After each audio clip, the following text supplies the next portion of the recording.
Hello everyone, welcome to Awkward Author. My name is Alyssa Grasso and this is my weekly vlog slash podcast about my sometimes awkward author life. It is a new month, so I do have an author income report coming up for you. Don't get too excited because it's not a very exciting income report, but I'll get to that in a little bit, catch you up on what has been going on here. Not too much going on, as you can see from the mess behind me. I am still in my same place, in my same mess. I don't have any update right now on the housing front. There is maybe a possibility or two out there, and just kind of waiting to find out some more on that. But nothing to update you on at the moment. So yeah, it's still a little hairy here. What can I say? In Deja Vu, I think like a few weeks ago when I made a video, I was talking about how I thought I'd outlined stuff and then I couldn't even find the outline that supposedly I'd written. Well, I kind of ran into that situation again, so I'm continuing to work on, my next book, which is going to be the first in a 3-part series, and so what I did was this week, I've actually made backwards progress in terms of writing because I had written some chapters with the one character, the police detective, and then subsequently decided to change some things with how I was going to have his story play out. So I didn't delete that stuff, but I kind of pulled it out of the manuscript, put it in a separate folder in Scrivener, so it's not like in the main document. So technically my writing progress, I've gone backwards in word count, but not really, because a lot of that stuff I'm going to use as I just, revise it and change some things with it. So I think I'm at like 62,000 words right now or something like that, but it'll jump significantly as I get into working on those chapters. Now, what I was doing this week, what I started to do was to draft out his story, right? The police detective story, which is going to be the story that goes through the 3 books of the series. So he's kind of like the B story, like he has his own mystery, and then he's kind of involved in the mysteries that are going on in these books. And so I took care of it for the first book. Like I got all his chapters mapped out for the first book and feel pretty good about that. So I am, like I said, I'm starting to get back into working on those chapters and, revising some stuff I've already written, and then I have quite a bit of new stuff that I have to write. So that's all good. But for the second book in this 3-part series, now I know that I had written some stuff out about it. And I really thought and hoped that I had transferred over to the computer to my Scrivener file. I have a Scrivener file that's just notes. And it's just like when you use the corkboard view, it's just like a bunch of index cards with, with different novel ideas or, bits that I want to go in planned novels and things like that. So there's a lot of information there. And there are some notes on the second book that I want to do in this series, but not the notes that I am looking for. And so I've been just like, I was very frustrated last week as I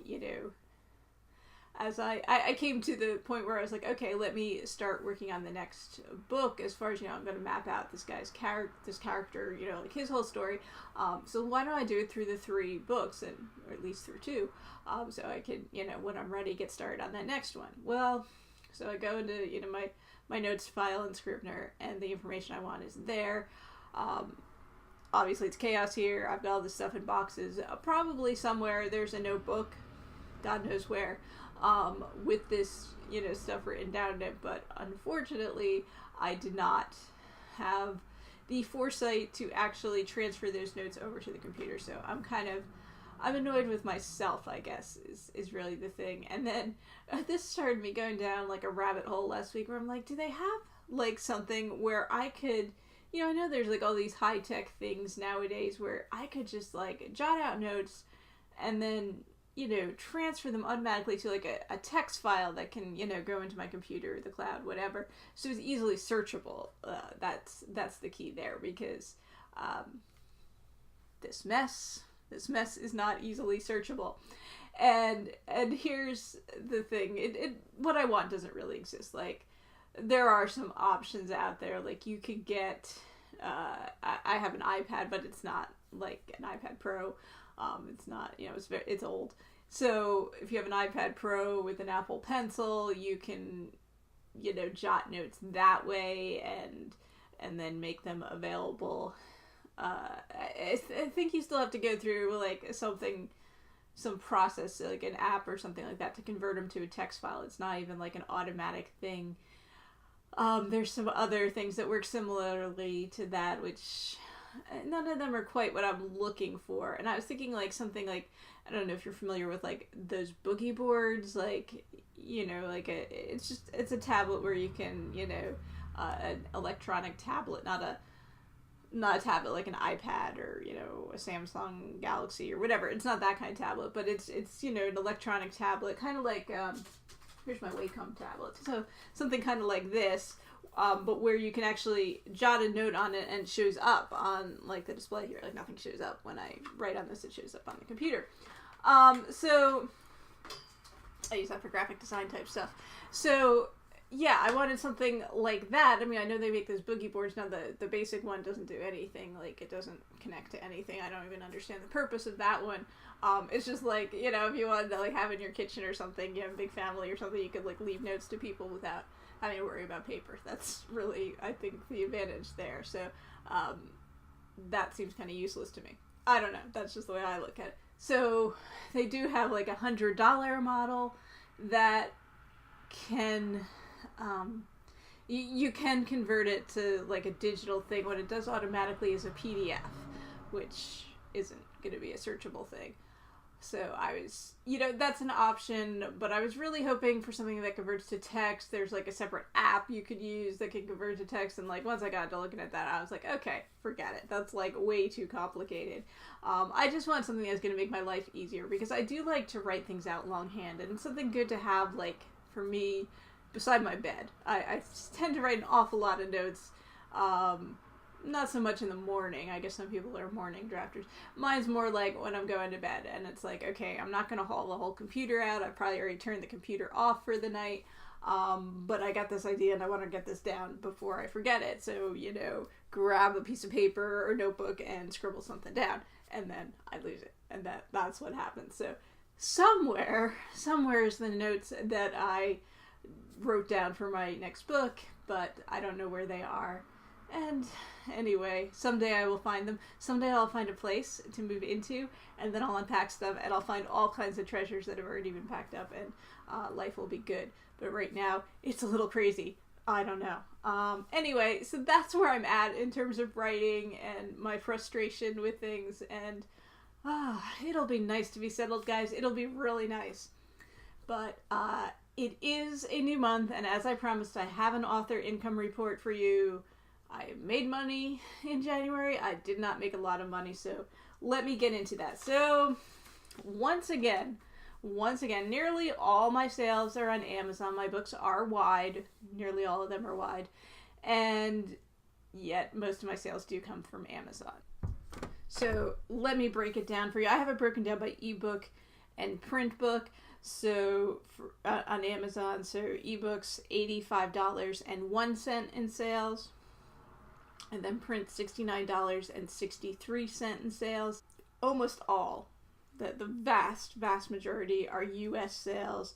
A little bit in the UK, a little bit Europe, and at least in terms of ebooks, some Canada and Australia sales, but barely anything. It's almost all U.S. sales. And the total for Amazon is $154.64. So that is where most of my money has come from now. That's gross. That's before we get into expenses. But I did sell on a few other platforms this month, which was, Barnes & Noble. Barnes & Noble, I got a whole $2.59 from Barnes & Noble, so that means I sold a single book on there. But that is the only other ebook sale I have besides Amazon. And then $6.34 from Ingram Spark. Those are print copies, hardcovers actually. So my total book sales for the month of January were $163.57, which is nice. I mean, obviously, it isn't going to get me too far, but that is good, except, there's always an except. I spent money on advertising this month. So I was trying out some different things. Now, first of all, I was running Facebook ads that are not really designed to sell books. Like, there might be some book sale overflow from it, but in general, my goal with these Facebook ads is to work on building up my mailing list.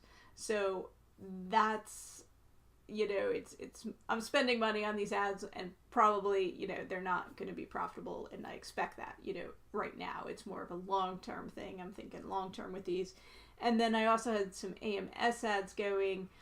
I was experimenting with some different things, like they introduced the lock screen ads, and then I was trying to run some other AMS ads, trying to play around. And basically what happened was I ended up spending a lot of money this month on AMS ads for not a good return. So I, have a bunch of ads which I've since paused because, they're just, it was just me spending money, not me getting anything in return for the money I was spending. So, but playing around with some things a little bit during January. So I spent on Facebook ads, I spent $52.91, and on the AMS ads, that's Amazon Marketing Services, I spent $56.59.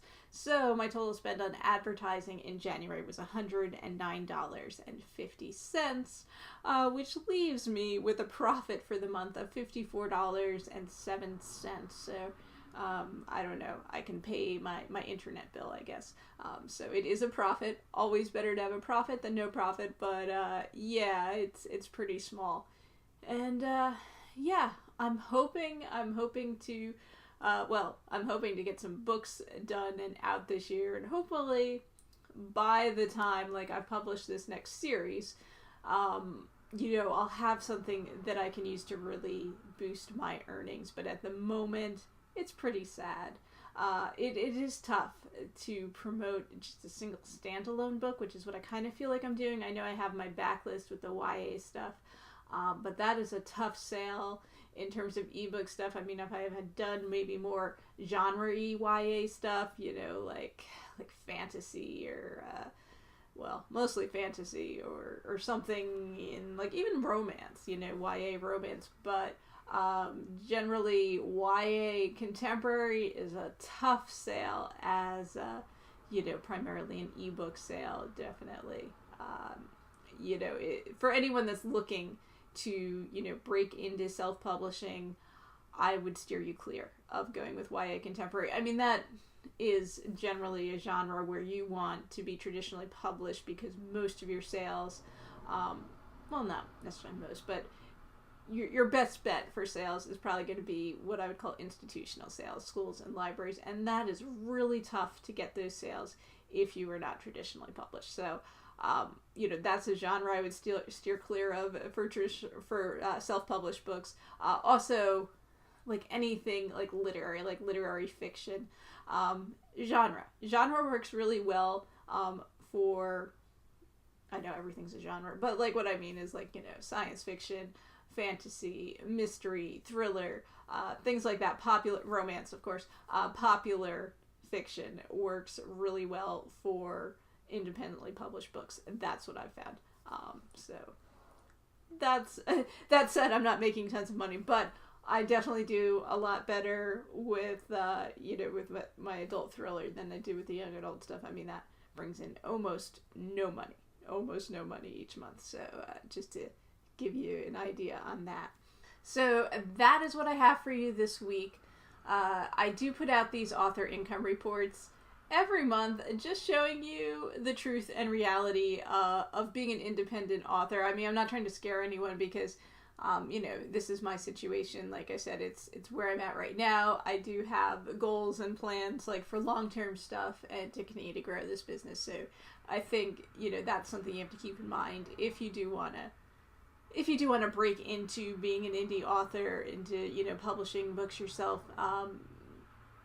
You kind of got to focus on the bigger picture and long term. And, if you're going to try to make all your money on one book, there are people who've done it. So I won't say you can't do it, but it's tough. It's an upward battle, if that's uphill battle, I guess I should say, if that's what you intend to do. So that's my 2 cents there, and take it or leave it, because obviously I only have my experience to go on. So anyway, that's what I have for you this week. Like I said, I do the author income report once a month. I do make these videos every week, just keeping you updated on what's going on in my author life. If you'd like to know more about me, you can check out my website, which is alyssagrosso.com. That's ALISSAGROSSO.com. And if you enjoyed this, please feel free to give it a thumbs up. You can subscribe to this YouTube channel if you're watching it or listening to it somewhere else. I'm sure there's probably a way to subscribe to. I don't even know. Anyway, thank you everyone for watching and listening, and I will see you and talk to you all again next week. Have a great week and keep it awkward, guys.